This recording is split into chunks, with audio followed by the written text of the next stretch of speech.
Hey, welcome back. It's Startup Basics. You know what we do here at Startup Basics. We try to give you the advice, the knowledge, the detail work that you're going to have to do for your startup.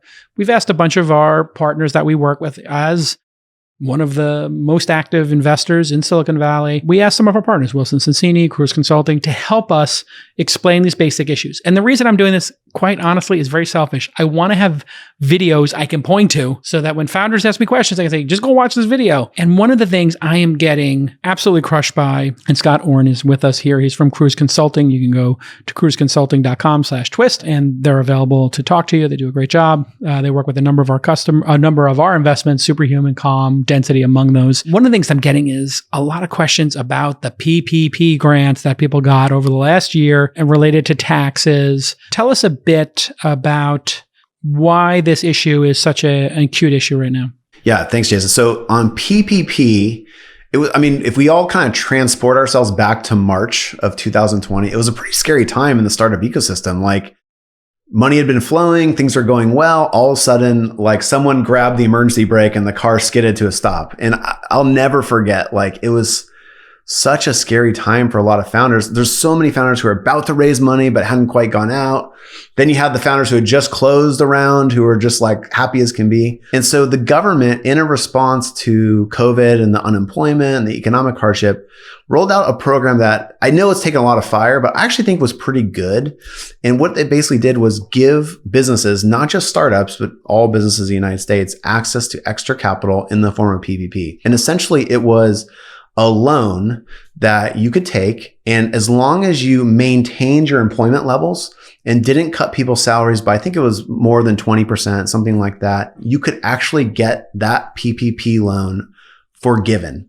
And so fast forward to now, we have a lot of companies who took those loans and are now applying for forgiveness. And so that actually, it was incredibly stressful at the time. There wasn't a lot of guidance. The banks were scrambling. The accountants were scrambling. But I think it was a pretty effective policy, especially for the startup world, because I think a lot of people's first kind of thought at that moment is let people go, extend your runway, because there's so much uncertainty. That was my advice. What PPP did was But PPP incentivized you to keep people on, essentially made those people, free to work at the company for a couple months.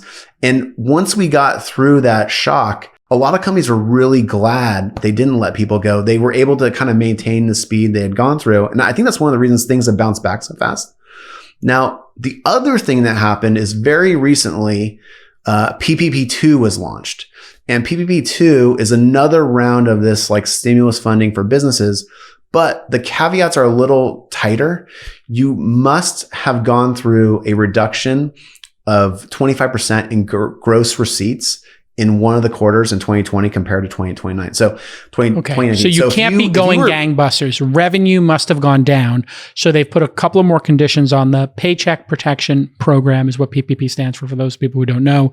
And this second draw of PPP loans, I think they even said the revenue or the number of employees of the company has gone down as well. Because that was the big crazy criticism, was like some people had, I don't know if it was Shake Shack or somebody had taken money, and it was like, this is a public company with whatever hundreds of millions of dollars in the bank. Why are they taking this? It makes no sense. Or Harvard famously, I think, got some grant and they were like, Harvard's got a $40 billion endowment. Why are they doing this? And so people... The LA Lakers took a bunch of money, The Lakers took money.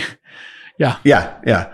So, but you're right. And so there had to be like significant harm to the business. And basically what you get is 2.5 times your average monthly salaries or gross wages that you paid in 2020. So it's a pretty big boost of cash for companies. The other thing that I think a lot of startups, are taking advantage of, there was a lot of kind of like stress and pressure around the first time to not take money from PPP. And I totally understand the logic. The logic was, especially for mid to late stage startups, I agree with this. Like if you have a big venture capital fund behind you, maybe the government shouldn't be giving you money, right? Kind of thing. Right. And so there's a lot of companies that kind of sat that out. And what we're seeing this time is those companies who didn't draw the first time but were eligible are coming back in PPP2 and saying, you know what, like we did suffer. You have to do a rep and warranty that you suffered through COVID, but we can tap this money and, maintain our employment and actually help the company a little bit. So we're seeing a lot of, it's called a first draw PPP is what is happening right now. So there's two sets of companies getting money. The ones who are just crushed by PPP, they get like kind of a second dip. And then the other group is people who didn't take money last time, but were eligible and are doing it right now.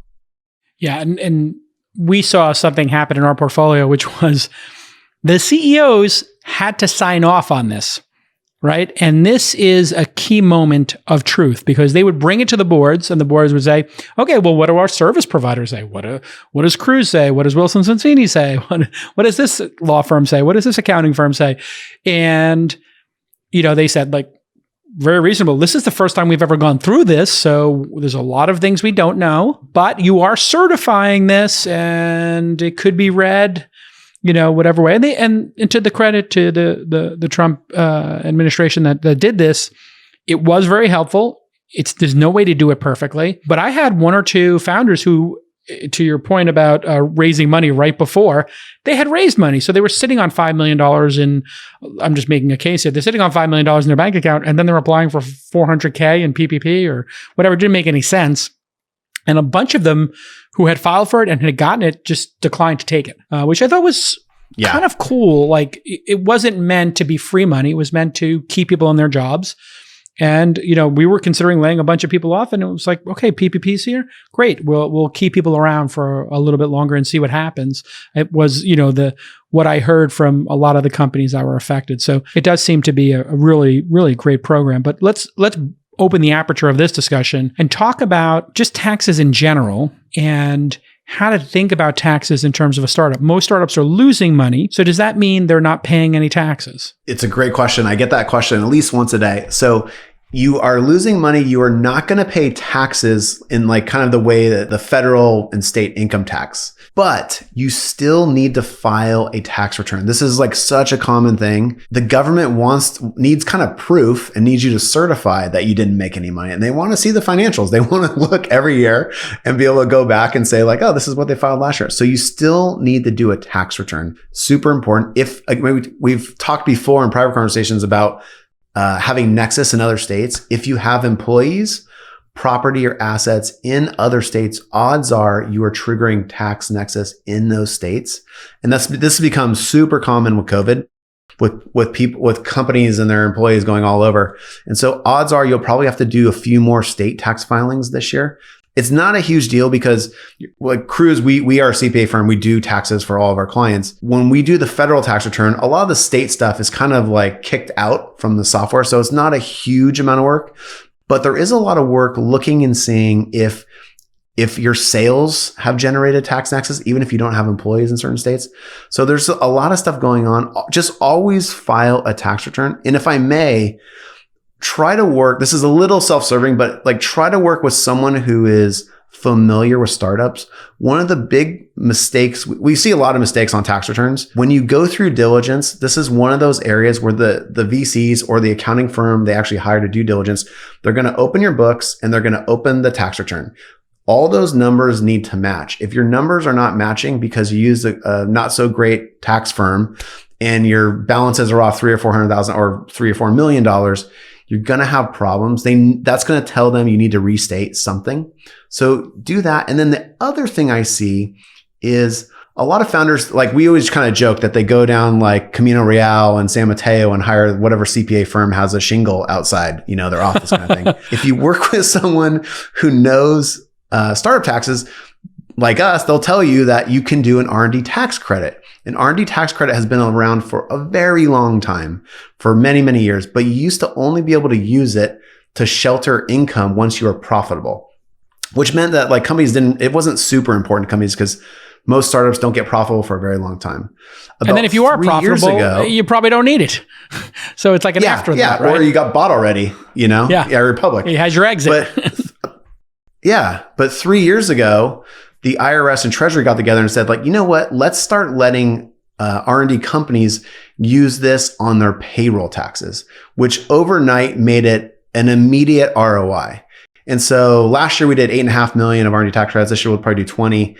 And so that means our companies got $8.5 million back last year. That extended their runway, all because they filed an R&D tax credit. We filed it with their payroll provider, and they get a big rebate on their Social Security taxes. And so it's actually like I've had, yeah, go ahead. Let me ask a basic question about that. If I have 10 developers and 7 of them are working on the 1.0 of the project and 3 of them are working on the next version of 2.0, do I just take those 3 and say that's my R&D department? Or what if the 10 people are spending 30% of their time on the 2.0 and 70% on maintaining the current product? How do you say that this is R&D versus maintenance of an existing product? Because isn't a startup by definition 100% R&D in those first couple of years? Exactly, especially the ones that have no revenue. You're basically the kind of de facto in R&D mode until you start generating revenue. And forgive me because I'm not a tax CPA. My wife is. She's the brains behind this operation. We have a bunch of tax people.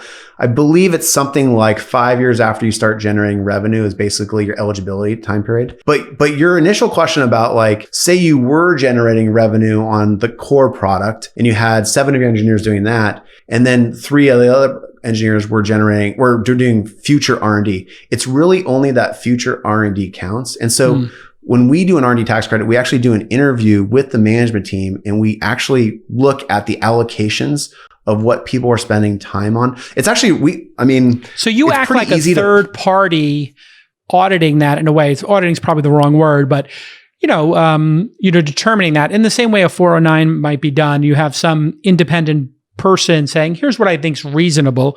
And you have reputation risk and you're putting some skin on the line when you do that. So therefore that helps the company navigate that, correct? Totally. Well, even more, Jason, we not only have reputation risk, if Vanessa, my wife, who signs the tax returns, and Lorena and Will, other people on our team sign these tax returns and do it fraudulently or fraudulently do an R&D tax credit, we are in serious trouble. Like I cannot have my wife losing her CPA license. Like, so serious. This is what I'm kind of talking about though. Like having that incentive as a CPA firm to actually do things right means the client actually gets better service and is protected. And if I can connect this, when you're doing your due diligence for tax due diligence during M&A or doing a round, like we are on those calls repping all the tax diligence and the tax return and the R&D tax credit.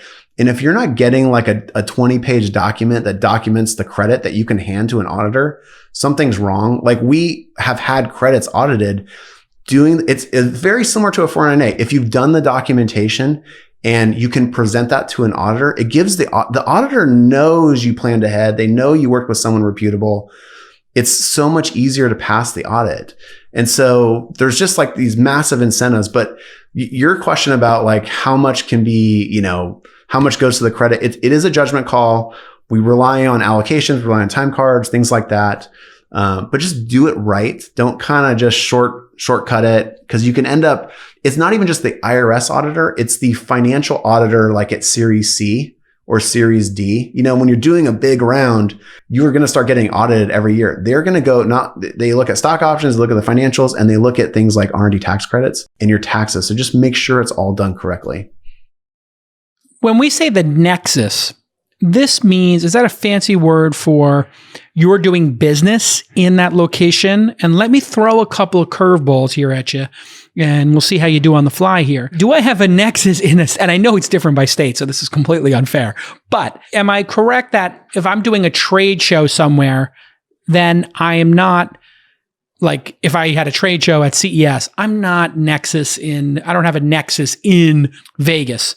But if I open a store at the Bellagio stores to promote my new hardware product, I do have a nexus, correct?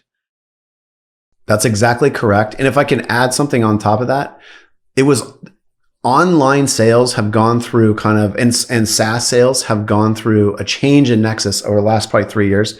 There was a Supreme Court decision, Wayfair versus, I think it was North Dakota. I'll be so embarrassed if I got North Dakota or South Dakota wrong there. But one of the Dakotas said, by the way, hey, we want to be they're able both to doing great at doing vaccines right now. North Dakota and South Dakota have the most vaccines in arms on a percentage basis. Great job. That's amazing. Really? That's awesome. They're doing great. So they said like, hey, we want to be able to tax our citizens who are buying stuff from Wayfair. And Wayfair said, well, we don't have Nexus. We don't have anyone in that state. You'll probably remember like Amazon was really good at not setting up distribution hubs in certain high tax states, right? Back in the day.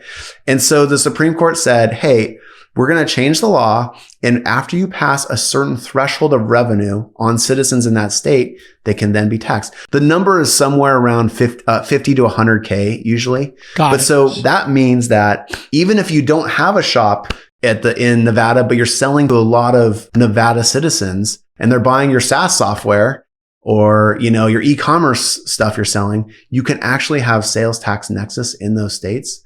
So now, if I'm selling Slack and I get $100,000 client in South Dakota or wherever it happens to be, I may have to pay tax on that now. Exactly.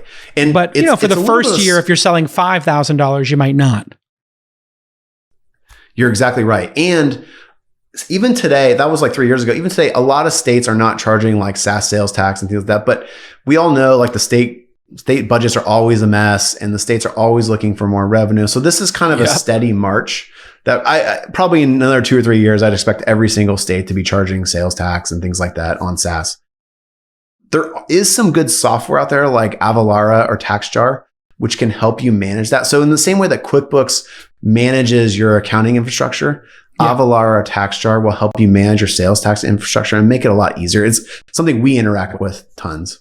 Yeah, and I pulled it up here. It was South Dakota versus Wayfair 2018, United States Supreme Court Rule 5-4 in South Dakota versus Wayfair that states can mandate that businesses without a physical presence in the state with more than 200 transactions or 100,000 in-state sales collect and remit sales taxes on transactions in the state. So 200 transactions for a $10 product is only $2,000. That could be, a bunch of paperwork, et cetera. And so you want to get that right. And it is complicated, but business is complicated. Our tax law in the United States is complicated. And you're not going to change that. And there's no way to route around it. You just got to suck it up and do it right. And taxes, whether it's the payroll taxes or your sales taxes or franchise tax, which I never really even understood what franchise tax was as a concept. Does that mean a franchise isn't like a franchise, like a Chuck E. Cheese franchise or whatever? It just means an office or a business in a state? Is that what franchise means? Like a going concern? I actually don't know, but yeah, I always wondered. I don't know, but if I can just save some founders out there some embarrassment, we've had companies come to us. For a lot of founders don't get kind of confused about why Delaware. Why are people registering in Delaware, incorporating in Delaware? It's because the case law is well understood and Delaware is a business-friendly state. And so venture capitalists only really want to invest in Delaware C Corps. They don't want to invest in LLCs or S Corps because those are pass-through entities and mess up your fund taxes. And so everyone that you're investing in is probably a Delaware C corporation. You have to pay franchise tax every year to Delaware. It's a small amount, especially for seed stage companies. $200. Yeah. It's very cheap. Like $400 usually is like a seed stage company. If you don't do that, you can forfeit your corporate entity and forfeit the corporate liability shield that you have. And so we've talked about embarrassing things. I'll never forget one probably 2 or 3 years ago, one prospective client talked to my wife. He was like, "Oh, this is too complicated. It's too expensive. I'm not going to sign up with Kruze to do my accounting and taxes." 2 weeks later, he had a term sheet from a super pristine Sand Hill Road company. They had given him the term sheet. They had then done a simple Delaware search, found out he had not paid his Delaware taxes in 2 years, forfeited his entity, and they called him and they're like, "What's going on here?" And it was like the guy just like shot himself in the foot. And that's kind of like, that's not the worst thing. The worst thing would be not to do it and then get sued. Right. And the person who's suing you can come after you personally. Yeah. It would be the equivalent of like, you're a truck driver and you let your license expire. Like you're supposed to have a higher level of duty and care as a founder of a company. You're not just a civilian driving a car and, oh my God, I didn't realize my license wasn't renewed. Okay, the cop may give you a warning. This is like being a truck driver. You're driving a semi down the road. There's a bunch of people involved in it. There's customers, there's employees. You can't not have your paperwork for your 18-wheel rig, not right. You have to have your insurance papers. and you have to have your license and everything and your registration. Can't screw Totally that. agree. In California, it's like sometimes we have folks who think they're kind of going to get around it, and they think that like California doesn't know you're operating here, but then the address on the tax return is a California address. And somewhere in the bowels of the IRS and California franchise tax, there's social security numbers that match up. And so routinely, like 2 years later, there's a $2,000 or $4,000 debit from someone's bank account because they didn't file California franchise taxes a couple years ago. It's just like you said this many times in this conversation, like just do it right. It's actually pretty easy to do it right. And you won't have these like little nasty surprises that throw you out of the rhythm of your day, and you can actually build your company. It is one of the things that you can be sure of. You will, if you don't do this right, get a phone call because, as you pointed out, Scott, very correctly, the states and the cities and all these different these geographic, regions are dependent on this revenue. This is their income and revenue. This is how they pay for sanitation workers and teachers and fixing potholes. This to them is their revenue source. If you had a customer who didn't pay you, you would send them to collections or you call them up and say, hey, we need to get paid. That's what's happening here. So you just have to take it as part of the cost of doing business is that you have to pay your taxes. It's a bummer for everybody to write these checks sometimes or do all this work. It's not work on your product or with your customers or marketing or whatever you like to do, some offsite retreat with your team. But you got to dedicate, a couple of days a month to making sure all this is tight. And tight is right. Make it tight. Man, I can tell you, since when I was in my 20s and 30s and had magazines, I was always behind, always filing extensions. Now, super buttoned up. Always super buttoned up. I always tell people, top priority, I want everybody to get their paperwork on time. I want it right.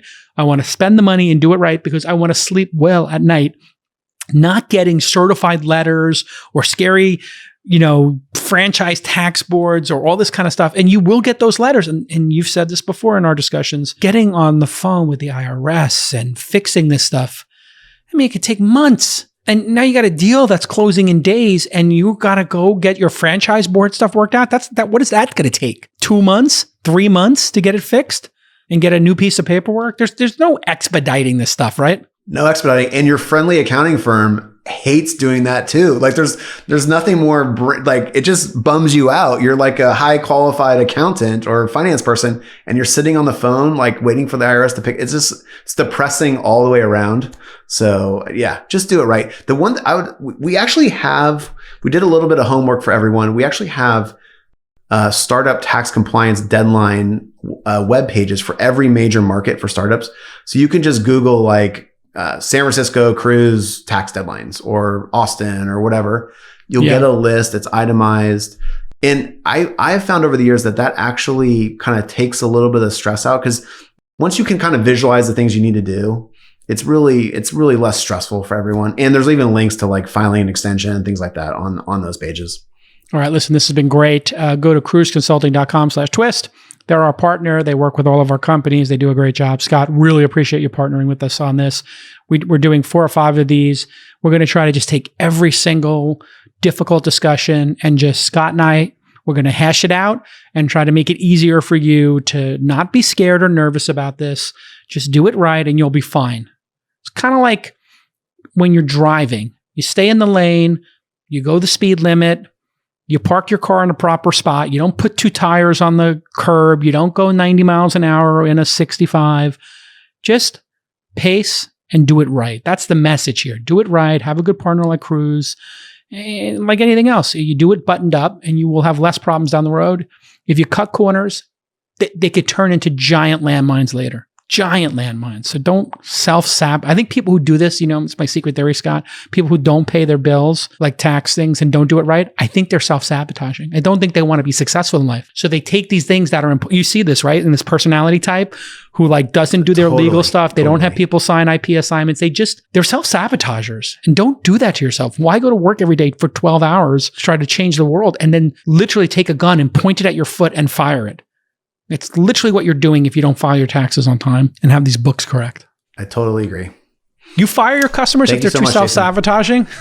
What do you do when you have like a total disaster of a client who won't do it right? I mean, we got in this game the same reason you did. We love founders. We've worked with like my wife's a founder. You know, I'm the third employee at Kruze.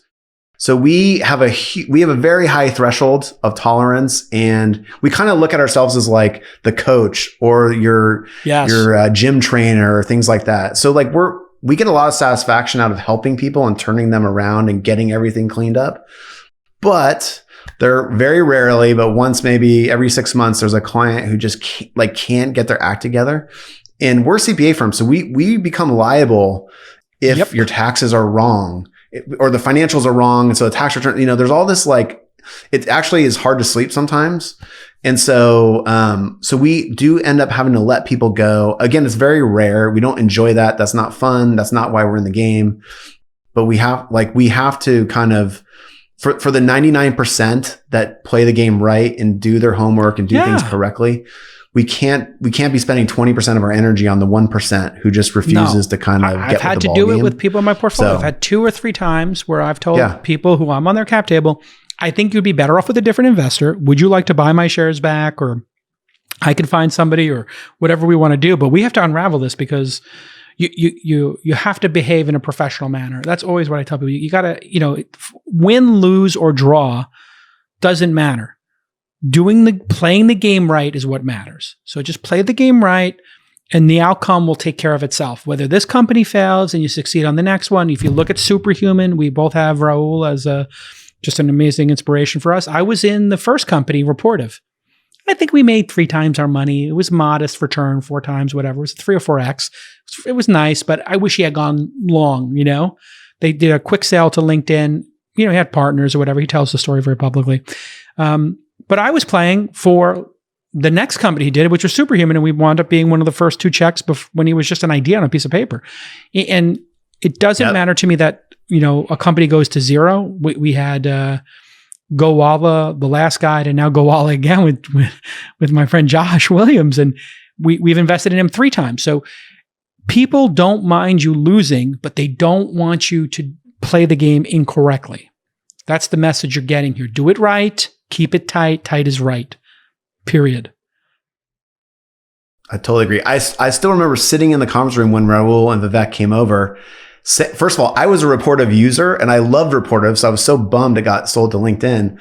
But both of them said like, hey, our financial infrastructure last time was, because Vivek had started a company too, was a little disorganized and not what we wanted. Loosey-goosey. And so so they came. And also founders need to know, like, you can be 2 people and an idea and a little bit of money and get professional help. Like that's when I think Calm was probably 5 or 6 people and Superhuman was Vivek and Raul. And, you know, Andrew was a little bit later stage, but like, get it set up early and then it's super easy to maintain it. Yeah. All right. Listen, this has been great. Everybody go to kruzeconsulting.com/twist if you want more information. They do a great job. I personally can tell you they've done a great job for our companies. I'm sure they'll do a great job for you. We'll see you all next time on Startup Basics.